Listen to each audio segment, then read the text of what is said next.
mbote lisusu bandeko nanga bino bandeko oyanga musala ezaka kaboye tokutanaka tosololaka tanke tozana bomoi tanke tozana mwa liberté ya koloba tolobaka tolobeli Congo na makambo nango nyonso tolobeli ba Congolais bandeko misusu bazana kati ya politique ezashwa na bango bandeko misusu na kati ya beglise ezashwa na bango bandeko misusu na misala ya maboko bandeko misusu na armée pe na la police nyonso tuwane kosalaka symbiose ba médecin ba praticien bandeko misusu pe bakenda kosala ba ONG wana ezali pona kosunga une couche ya population quelconque par rapport à un domaine donné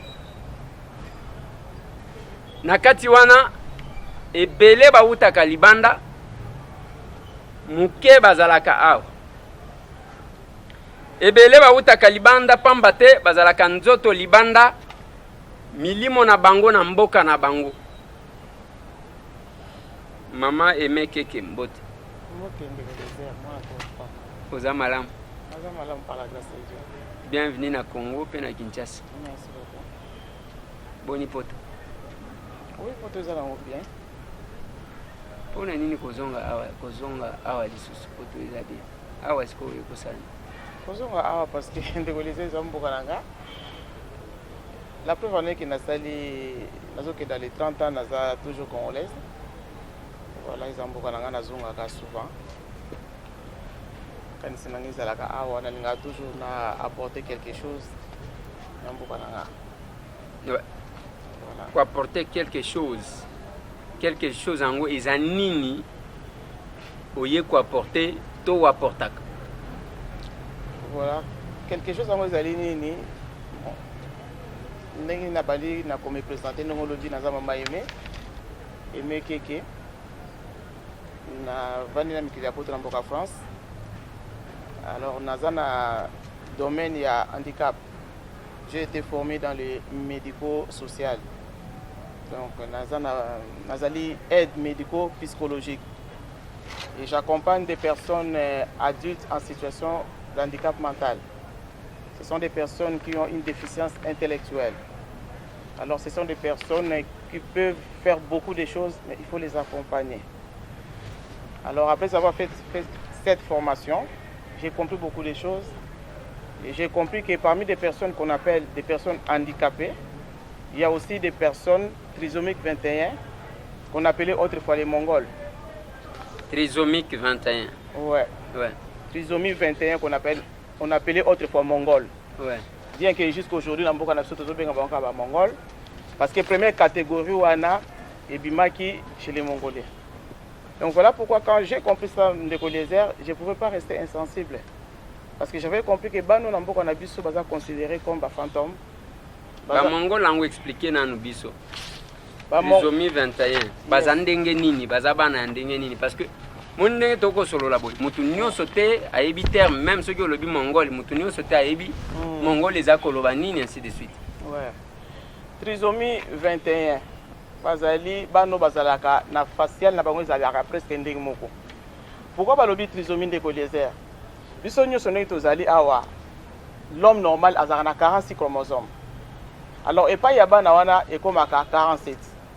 Quand on parle de 46, c'est-à-dire que dans les chromosomes, on a 2. Ils ont 46. Il y a 46 chromosomes. Je crois que tout le temps, on a la classe. Ouais. Voilà. Maintenant. Ah, la classe. Alors, ils ont l'avantage de comprendre. Alors, la trisomie de Goliazer et comme pendant la conception, accident est salamak. Accident est ni le papa, ni la maman, et salami. Comme un homme qui prend sa voiture, il y a cet accident. Donc, il y a chromosome de plus au Bakamaka, na chromosome 21. Au lieu de 2, il y a 3, anomalie. voilà ici ka conséquence nyonso euti na bana wana ndekoleza yango wana yango wana lokola accident esalamaka na 21e chromosome au lieu de 2 ekomaka 3 voilà pourquoi babengi trisomie 21. Ok. Et on a même donné la date de la journée mondiale le 21 par rapport à trisomie 21 là, mois de mars parce que 3 chromosomes. Donc journée mondiale de cholestérol le 21 mars de chaque année. La trisomie 21 va faire la journée mondiale partout dans le monde. Ah, c'est ça. Tu mars, c'est le mois de la femme. Voilà, mois de la femme justement. Il y a l'idée pour que cette journée soit aussi reconnue officiellement dans Mboka. Pendant 4 ans, je le fais seul par mes petits moyens parce que nous avons but de sensibiliser le grand public.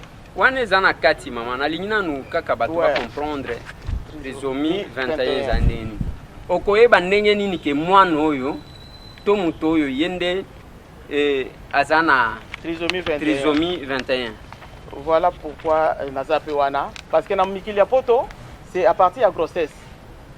Partir à 4e mois de grossesse, médecin kolobano ki mwana za trisomie 21 parce que ça na examen moko spécial. O basala ka mwasi nyonso oyo azana zemi. Yango koyebisa bango ki mwana zali trisomie 21. Ce qui n'est pas le cas na mboka na biso. Et beaucoup de parents on azana bango jamais bayebisa bango parce que examen awa ezala te. Donc les parents yaka sa boti mwana mais mwana wana lokola bango bazala na déficience intellectuelle tout ya bango eza en retard. Akovanda na retard, akotambola na retard, makamune nyonso na retard, akoloba na retard. Et un parent quand il va observer son enfant moni qui va élément wana ezali akosekete, akokende et pas ya ba médecin. Et même le médecin ont du mal à déterminer que moi nazali trisomie 21. Ce n'est qu'après ba séance ba kolobani aza mona ba benga mongol, aza mona ba kisi. Mais na poto ba kolobano que moi nazali trisomie 21 avec tous ces éléments là, bazali bano bazaka na malformation cardiaque ba bota maana yango. Malformation cardiaque bazana ngo bazabana o bazaka sensible na ba infection. C'est ça nani. Mais nini est poussé yo kaka okende na eloko wana. C'est parce que bota pe mwana ya lolenge wana.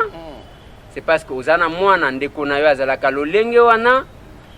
Qu'est-ce qui vous a motivé ya ko s'occuper na bana wana? Et quelles sont les difficultés au kutani nango par rapport à Moussala? Merci de Eliezer. Et là on est motivé ngai. Ndenge na lobi nazaki na formation, na kati ya formation wana nazaki na ba stage au sala. Et pendant le moment de stage, il fallait na sala accompagnement il y a une personne. Et moi j'avais choisi la personne trisomique. Et en accompagnant cette personne là, pendant 4 mois, nazaki trop en contact naie, na comprenant qu'il beaucoup de choses et affecté kingai. Et c'est à partir de cette personne que moi j'ai accompagné, la personne trisomique 21, que j'ai pu penser à la trisomie oyabiso parce que na vanda ki naie longtemps, na pesa qui est oyo azalaki nango besoin oyo azangaki. Alors j'ai été touché par ça, par son histoire, parce que c'est un enfant dans ma botamaki, mes parents n'avaient besoin qu'il va encastré dans une pièce. Parce que Balinga qui était. Alors pour se débarrasser naïe, cet enfant a été encastré dans une pièce. Et puis comme par hasard, une des membres de la famille, Kaka, a constaté qu'il a dénoncé qu'il les besoins qui m'ont placé ici. Et c'était une personne qui ne parlait pas, qui n'avait pas de langage, mais il parlait par son regard. Et à chaque fois que cette personne me regardait, j'étais touché. C'est comme si elle me parlait que il y a aussi des personnes comme moi dans ton pays. C'est ça le message que j'ai reçu de son regard. Parce que ce sont des personnes qui n'ont pas le langage, mais ils parlent par leur regard, par leurs gestes. Ils te communiquent quelque chose. J'essaie de discerner par le regard d'une personne et là on est à transmettre un rail. Et voilà pourquoi j'ai été vraiment. Et ça question mais c'est-à-dire intérêt. Non, je prends Dieu à témoin. C'est simplement, j'ai été affecté. Je peux dire que c'est quelque chose que Dieu a mis à moi. Parce que j'ai travaillé quelque part, j'ai gagné même plus que ce que je gagne aujourd'hui dans ces domaines. Mais dans ces domaines, je me sens utile auprès de ces personnes et auprès de la société française. Je me sens très utile, malgré ça, les alliés moins qu'on a besoin de Et j'aime ce travail parce que je suis dans les contacts. Voilà. Les difficultés. Les difficultés, c'est que ndeko les tant on a une idée wana, ndeko bazaki intéressé. Babito yo wana nte. Bakinyo se pour les enfants orphelins, les enfants de la rue, les filles mais oyo et nan to yo kate. Bazaki vraiment intéressé, ba accompagner ngai. Alors voilà pourquoi on avait sensibilisé beaucoup de parents. Bakenda qui na ba terrain, ba sensibiliser les parents, j'ai eu des réunions, des rencontres avec des parents. Mais sauf que on peut pas savoir quoi ça ils arrêté. Derrière ça, il qui moi un salaire. Et chose que moi, je ne suis pas en mesure de repayer ça mon salaire. Parce que moi-même, je ne bénéficie de rien. Quand je dis rien, rien de colisée. Je travaille, je gagne le SMIC. Et c'est avec ça, pour accompagner mes parents, c'est avec ça que j'essaie de m'organiser. Alors, l'achat prise, c'est comme si... Toliati. Voilà. Mais bon, il y a toujours 2-3 au bazar, toujours Nangaï, vous allez toujours continuer. Et puis, difficulté, monsieur les alliés de Colézère. Quand je fais la première journée mondiale, j'étais parti au ministère de la Santé. On a écouté le ministère de la Santé. Il nous a envoyé son assistant. Et puis, en 2015. On a ministre de la Santé. Kabang. Oui. Félix Kabang. Ouais. Donc moi j'étais parti pour nous faire comprendre que cette journée c'est une journée mondiale. C'est une journée qui est organisée par le gouvernement. Donc notre pays fait partie de tous des pays membres de l'ONU. Et ils savent cette journée-là. Parce que quand l'assistant était venu, il avait le thème de la journée mondiale. Il avait ça. Moi j'ai même demandé à ceux qui étaient avec moi, il lui avait donné le thème. Ils ont dit que non, il a amené ça lui-même. Alors, moi, j'ai demandé simplement que ces enfants soient au moins reconnus comme des personnes à part entière. Ouais. Ils sont comme ça en marge de la société des déserts. Ouais. La loi dit que tout enfant a droit à l'éducation, quel que soit son handicap. Mais en marge. Même c'est un centre où ils allaient accueillir des personnes, des enfants en situation de handicap mental. Mais bazali limité, il n'y a pas d'éducation adaptée qu'on a. Quel est le projet de vie de ces enfants-là? Moi, je suis bandit classe, azui certificat. Il y a quand même un projet de vie pour le lobby azalana et pour le lobby akomawal. Donc, difficulté, ces enfants ne sont pas reconnus. Donc, il n'y a pas de soutien, Donc, voilà pourquoi nous continuons toujours à sensibiliser les grands publics, nous continuons toujours à sensibiliser les décideurs, à sensibiliser les gens qui ont besoin d'investir dans le Oyo, que le terrain est important. Ceux qui ont jeté un regard,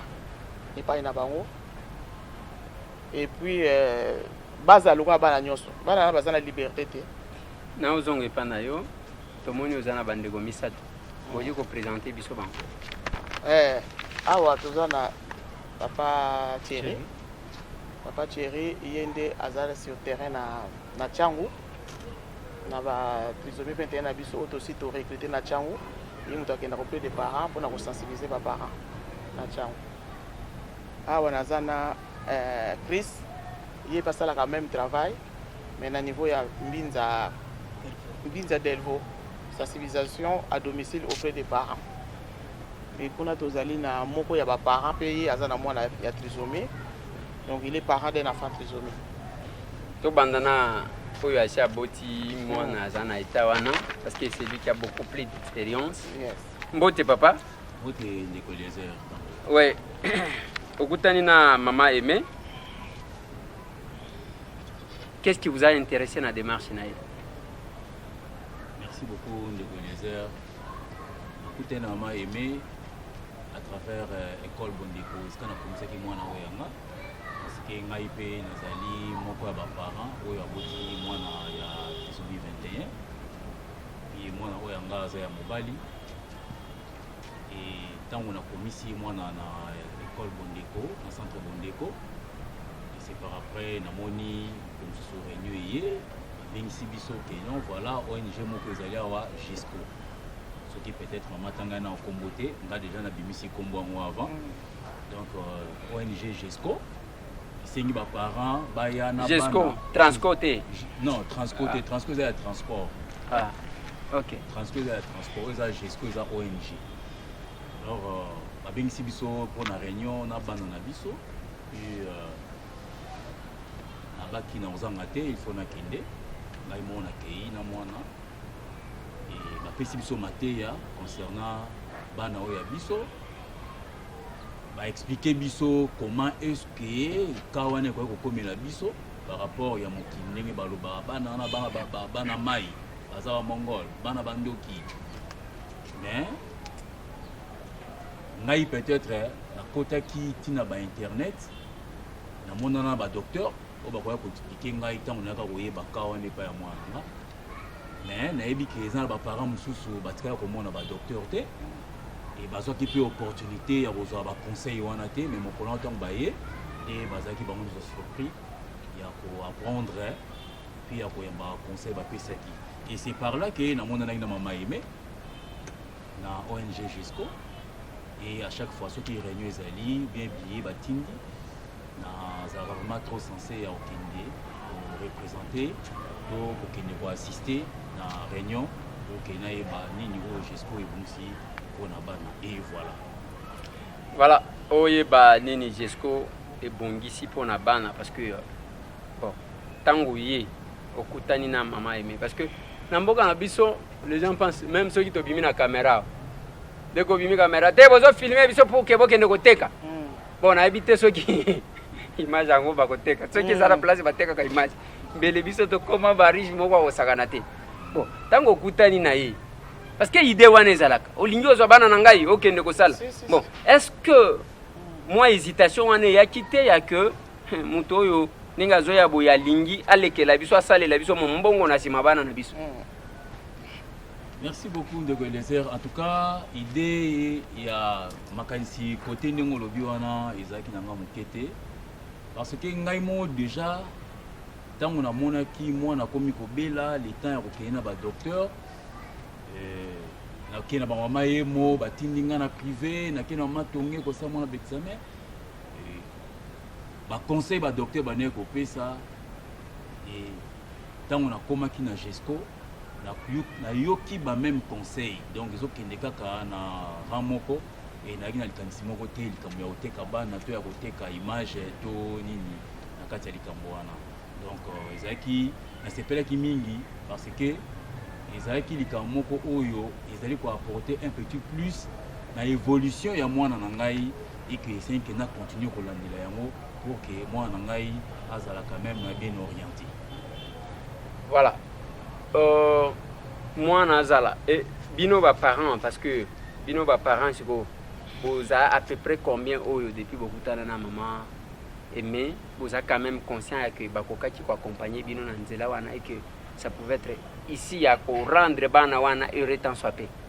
En tout cas na ko ba nombre ya ba parents to nombre pe ya bana te mais ba photo quand même ezali na mona ki ba photo muso kangamaki tamba bengisaki bango dernièrement na Njili na centre ya Njili et moi na ngape aza parmi bana wana mokolongo ngana vai na météo mais mokolongo école ezaki bana na futeli bango bus partir à l'école Tinanjili et puis bah ils ont ça bango na poko to ko bana na école donc vraiment ezaki acte moko on a sepelé ma casse de sens que bana bazali na suivi oyo jusqu'au azolandela bango pour que bana bazala orienté na malgré problème au bon bazan nango au gouvernement yebina noté ou bien gouvernement zo zipa miso ne mama yema baki le to lika awa pour que à loba face à gouvernement mais est-il que nombre ou ya ba parents nengo tuni na ko ba nombre te pour tous apébili. Voilà la question. Je vais revenir vers vous. La question. Moi na yo azaya moi c'est ya mobile. Ya mobile. Avant GESCO et pendant GESCO. Est-ce qu'il y a eu un changement par rapport à son évolution ou pas? Oui, il y a un petit changement. Parce que dans l'école, par exemple, avant GESCO, ndenge otuni et ba invité na no biso te to komona ndeni bana basala d'exercice na bango na école nanu te et ngai moko pe nazona opportunité te ya okende kosenga na école s'il faut dire la vérité que nakende komona comment est-ce que bana baza koévoluer na niveau ya école sauf que kaka soki oke kotika mwana ozomona ndenge bana nyonso bazali na la cour epuis na ndenge okoki kozwa bango mais na ONG GESCO soki babengisi bana neti jour ya réunion il y a des moments où batika bino ba parents bovani côté na bino bazui bana baza ko encadrer bango balakisa bango ndenge nini basala kate c'est mwana na vanti ba photo ezali neti dernièrement dimanche outi koleka awa le tozali jeudi dimanche outi koleka réunion ezalaki ya ba parents tomeki pe bana monaki ndeni baza ko encadrer bana bazui bana nyonso batie bango na ba table na ba jouer na bango na ba exercice baza osalisa bango donc à partir de là évolution ezali et pas ya bana parce que c'est na bango pour ça là ba exercice soit Maman Ebe, c'est depuis combien de temps ONG GESCO est na Congo? Depuis 2014 idéal bosona ki na zaki 2014 ezali kaka na ya na expliquer ba maman que bana ou bozo rejeter baza bana bino c'est le fruit de vos entrailles. Aujourd'hui, moi j'ai fait la formation, j'ai compris. On a eu vers Bino, on a le banabino qui botika pour rejeter banana. Parce que banana a beaucoup d'affection, banana a besoin de contact. Alors que nous ici, pour repousser banana. Or, traitement à l'ibosso ya banana de colézère, c'est le contact. C'est l'amour que toi tu donnes à cet enfant. Il y a un ça que moi a évolué bien. Alors, naya qui a bon, on a sauvé les abonnés à parents. Mais après, on a eu en 2015, tout tient en place au Bino. Il faut vraiment sensibiliser beaucoup plus les parents, tout ça là bas statut, tout ça là bas kanda nyonso pour que loko penza et kende musika. Parce que na koka ko yete na expliquer pa ya ba maman et puis na tiki ba ka ndengwa na kenga non, je serai avec vous. Je vais vous accompagner dans les démarches. Moi je suis venu simplement avec mon savoir-faire, ma disponibilité. Je n'ai pas d'argent. Mais moi je vais vous accompagner parce que je connais la loi. Ils ont la loi de 2005 où ils allaient couper ça. Droit na banawana, il y a une éducation adaptée. Droit na banawana, il y a respect. Alors, moi je suis capable de revoir un ministère de la santé à Roloba par rapport à banawana. Malheureusement, n'a pas occasion. Même avant na awa, na senga qui passe senga l'invitation na même ministre genre et famille va déposer il la santé à zamutu na diaspora maman. France aux na vitesse sur scène. Hein? Dans la France la vitesse sur scène. OK. France na Belgique. Vous avez voisin. Aller retour OK. Tata oyo aza ministre de la santé.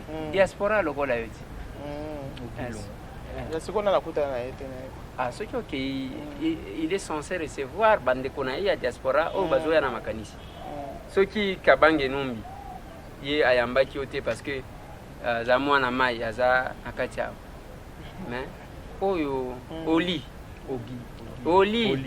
aza ogite oli ilunga ancien médecin ya Etienne Tshisekedi akoyamba yo soit okika na carte ya IDPS olobi na za membre ya IDPS soki bayambi yo kuna na kati ndo change olobi papa na somba ki carte kapona o yambanga parce que boyambaka batu na pasi pourtant akoyoka ndengwana sike mutu mususu ya IDPS abakisa oyi okindo moni ye expliquer parce que il est difficile et puis nazo comprendre même souci au Rosalanango. D'un côté, vous allez trouver un peuple. Ils ont la condition azali. Tant que zomona mutuazo ya ipanaye, azo zelaka ba conseil wana te ya zomona la. Ouais. Azomona mbongo il faut emonana. De l'autre côté, yope ozo sala pona kosunga ke bana wana ba se retrouver tant soit pe. Bazala quand même heureux dans la société. L'État qui est censé accompagner tout le monde, aider tout le monde, sous-informé, soit moins informé ou encore, il fait semblant, abstraction. Na dossier. Donc, depuis 2015, on m'a dit que vous avez Lukaya. Non, depuis 2015, parce que il fallait que les soient en place. Les normalement en place dans la personnalité juridique. On appelle Tambola. Ah, na mboka na biso. Mboka ba barrière Bon, continuez maman. Donc yango wana ndeka uti ko lobande ko leza même pour na ba parents mosusu donc pour na bango pesa que ça moya bien wana ke tant mosusu ngai nazo utiliser bana bango et ce qui n'est pas le cas. Au contraire, moi je dépense pour ne rien recevoir. Donc nazo sala ngo de tout mon cœur, nazo ko sala ngo pas pour na gagner quelque chose, mais nazo lika que un jour bana wana bazala vraiment reconnu comme des personnes à part entière, bazala na éducation ils allaient adapter, mais ce n'est pas un projet de coloniser. Attends, les gens qui ont bonne volonté, ils ont apporter un soutien et c'est insuffisant parce qu'il faut ministre de l'éducation, ministre de la santé, ministre social, ministre c'est pluridisciplinaire. Il faut que avant d'investir. Et surtout, il faut pouvoir apporter un changement dans le monde, apporter dans nos lois au Parlement et à la voter. Bano bazala reconnu première il y a reconnaissance légale. On peut rien faire ce qui bana wana de connaître bazala reconnu. Il faut ngonga nguka yango. Na bino kolobio changer nationalité te. Na baboti ya bana nyonso bazo benga ba mongoli. C'est maintenant qu'il fallait sensibiliser batou et soutenir les candidats oyo bakoti ko changer auprès duquel vous allez confier la mission de proposer une loi dans ce sens-là. Mais ceux qui ont besoin de distraire, donc, c'est ça que nous avons sensibilisé les parents. Plus vous allez ébeler, plus ça fait une force. Moment où vous avez pouvoir, moment où vous avez vous poser quand vous plaider. Parce que ce sont les enfants qui n'ont pas de parole. Eux-mêmes, ils ne peuvent pas. Bandundu lobby de coléser, parce qu'ils peuvent rejeter. Mais un jour, nous devons télé pour défendre les causes na bango parce qu'il a la parole. Bien que Migolo va en insécurité, est-ce que vous avez un tambol? Vous êtes au courant? Naza au courant. Il y a Magamba Lodja. Naza au courant. Migolo tellement que les candidats vont avoir chance. Ceux qui vont monter ndundu. Pour ndundu, ceux qui ont ndundu wana za kana chance au collègue en élection. Abomi ndundu azu mukua. Bakanyi tata moko na carton. Boni bande ko rabiso bazana Lodja. Enquête za na niveau nini toye baba taw. Pour na ole kan élection. Il faut que ndundu ozu mukua na yo kiko salisa kisi ya chance compliqué ndeko yo ndo zalia ati oko tambola boni na terrain za pété. Bon, merci. Et puis bo sala kanenge nini pona weba ke kokoka koyeba parce que bana modèle wana généralement ba parents belé bandi makate ke babi malibanda eza afandi na ndaku renfermé ainsi de suite bo sala kanenge nini. Bon, merci Ngai Papa Thierry. Nangina appelé ça moi parce que quand on parle toujours le la GESCO, ils ont sigle. GESCO Linkoloba, Jean 5 espoir et compassion. Donc il y a un sigle dans Wezali. GESCO. Oui, Jean 5, Jean chapitre 5. Histoire ya Betsaïda. Oh. Voilà. Maman zala pasteur. Oui. Donc Jean Tolinga to banda émission na losam. Olimbisanga. Vraiment. T'as raison. Jean 5, espoir et compassion. Bon, biso tozui tant que jusqu'au toye auprès à maman pour accompagner Visionnaire. Nous avons eu le temps toujours la formation moko ya mike technique ndenge nini ya ko solana ba famille. Mais ba difficulté zebele. Je pense que na minute tous on peut pas tout dire mais na mukuse biso ba parents pour bazan la bandeko to bana ba enfant trisomie 21 na bandeko yo bazan la ba enfant trisomie 21 yo pe ozana te nazana mwana na te pona nini nazana ndeko na ngai nde petite sœur qui est trisomie 21. Alors ba parents to ba famille bazan la bato lolenge wana basunga biso kosunga biso na luna ndenge nini biso to lingi biso na bango contact tout ça la échange ndenge tout ça la dimanche passé tout bien ça ba parents jusqu'au ezali et je pense que ba ebi ONG nous sont ndenge fonctionnaka mais bandeli toujours fonctionner na ba moyen de bord de maman lobby quand il y a un petit rien on fait déplacer les enfants pour ça la mouvement donc difficulté na biso ba parents ceux qui to bengsi bino pour na kozwa ne fiske message pour na bana na bino il faut bayaka. Parce que maman denga sali ba formation wana na simana e biso no tozo bénéficier na technique wana so ka l'hôpital ndenga na staff na sala kana bato kuna biso pe to appliquer kaka même méthode wana donc difficulté ndenge to le bieza ebele et puis problème na biso ndenge maman a évoqué tous en a problème mingi na apport ya ba décideur pour mettre en place un document juridique pour soutenir bandeko na biso wana ya trisomie 21. Sans cela, fort nous toujours ça la sensibilisation na biso ti mukolo mususu ekokoma nini. Mais so ba politicien ba décider ba comprendre message ya maman Batou bavotaka ba loi ce sont le député. Oui.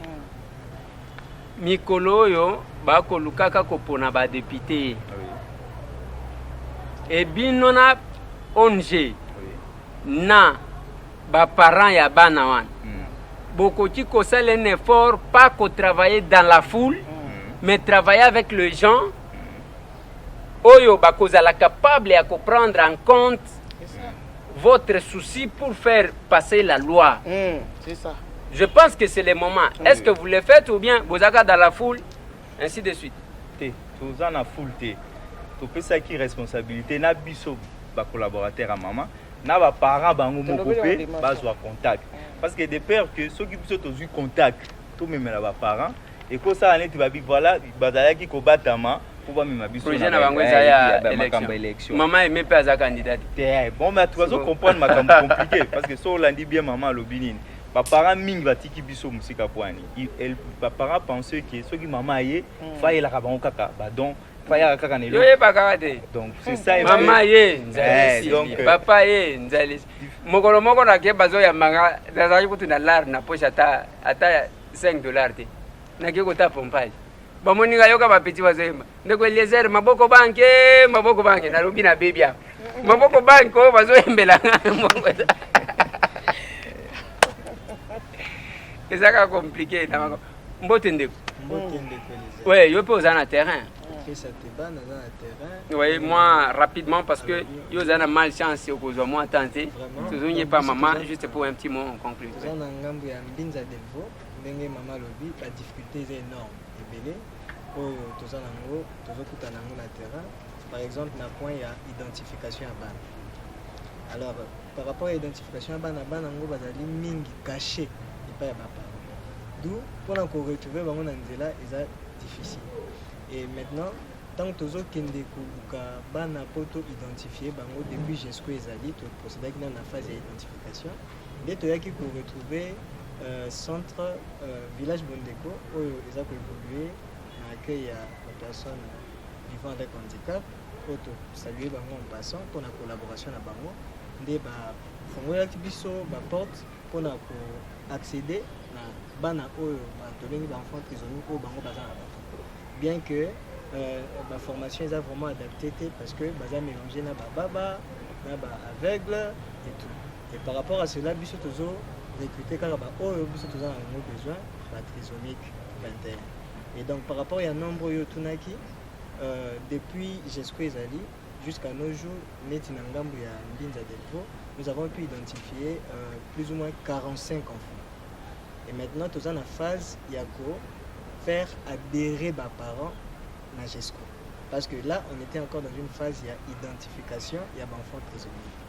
Alors maintenant, réunion Totenaki dimanche passé, pour solliciter les parents pour nous, GESCO, nous voulons nous organiser avec vous les parents. Parce que travailler avec des personnes au bazali concernées, au bazali bazana bana wanate, to bazana bandeko ya bongote, bazo zela salaire, na mboka na biso esprit ya bénévole. Et fandité compte tenu de la situation en Boka. D'où nous voulons nous organiser avec vous pour token de liboso par rapport à l'objectif de GESCO. Nous avons un processus tout ça pour adhérer aux parents et lancer un message à tous les parents à Kolandabiso. Je crois que d'ici fin émission, tu repères ça pour parvenir. Nous avons critiqué la maman aimé à clôturer l'émission et puis après ça va numéro de contact. Voilà, nazali pour finir message oyo ko na ko continuer ko sensibiliser toujours ba parents o bazana bana o tozo benga ba mongol bazali bana oyo bazali important bazali utile il peut faire beaucoup de choses mais aussi ngato accompagner ba bazana bana bazana notion ni à temps ni espace ni à mbongo mais baza important nazo vraiment ko encourager ba parents bozwa contact oyo boya ko zo information ensemble tout ko lutter pour na bana oyo to ba ko défendre cause ya bana biso to zali ko senga la reconnaissance va reconnaître bana oyo comme des personnes à part entière wana ba reconnaître bana oyo bato bazo luka ko ya ko investir na mboka oyo ezali pe terrain moko oyo boko ko ya ko investir na kuti bato basali ba créer ba centre ba école pona bana et mutu pe muso ko loba non nga oli na salle école pona bana ya normal ngai na ko créer ngai école pona bana oyo tous les médecins au ça fait la formation. Il n'y a pas des éducations ou des formations sur les handicaps des collègues. Je ne sais pas, en tout cas, il y a la formation pour apprendre le handicap. Quand on parle sur handicap, on a handicapé physique avec et tout ça. Mais on a handicapé, bien que handicap est invisible. Vraiment, vous avez besoin de parents au mongol. Tout ça a une force, tout élément, tout réclamer le droit à Banawana. Ngai téléphone ngai na France ezali 07 00337 53 56 48 53 Bandela 0033 7 53 56 48 53 ya kisasa ndeko tshira ko pesa pona batachangu. Oui. Bon, merci. Biso na Tchangu, c'est-à-dire aujourd'hui les 5 communes ya Tchangu. Aujourd'hui biso bengi biso na 089 61 00 934 089 61 00 934.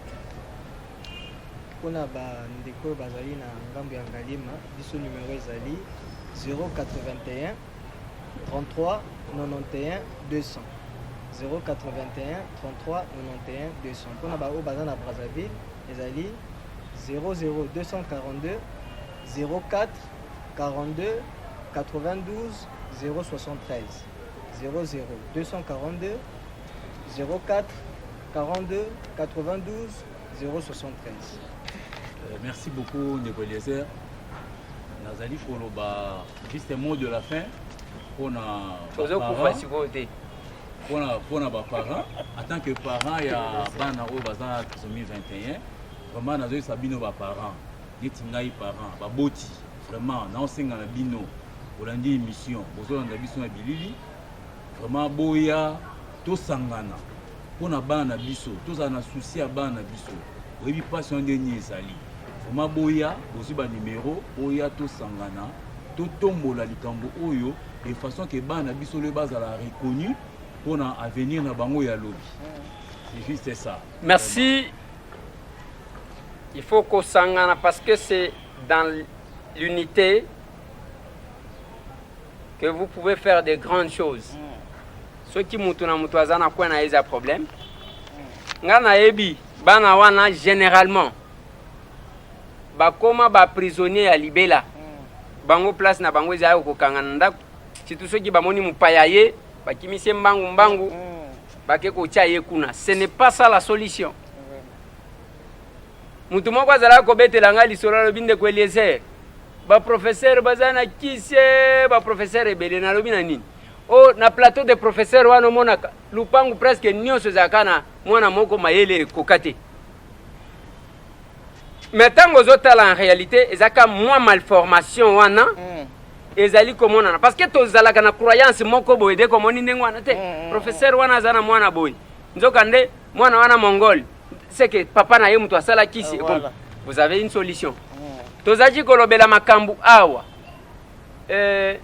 nayambaki mama Aimé Katete nayambaki docteur moko kombo na ye Tetete awutaki Belgique ye tango aye kolakisa batu ke mbasu eza kisi te eza pota normal on peut traiter ya tanga eloko wana quelque part là ekomi lokola ngonga moko boye ya kofongola batu misu olio kufa na pota bazo bakisa soki banzete nini bazo bamba ezokota microbe on peut traiter ça passe eza ka muke ba bwa kelinga mbasu to tuna ye apesa biso mutuna lelo awa ba mongol oyo bomona kalokola soit papa na ya sala kisi soit eloko moko so kikindoki.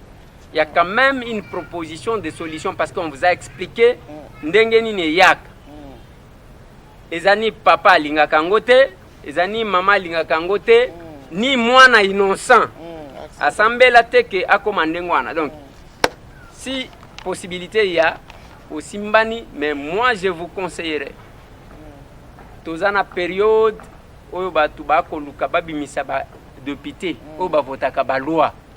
C'est maintenant que bo simba na bo s'afficher na batu oyo bokopesa proposition bakoka koluka ndenge nini ya kofaire passer yango au parlement au lieu de rester un observateur, parce que avec ça bokoluka ba ministre wana eloko moko te même makambo ya ke ba reconnaître journée le parlement, si le parlement décide tout passe. Merci.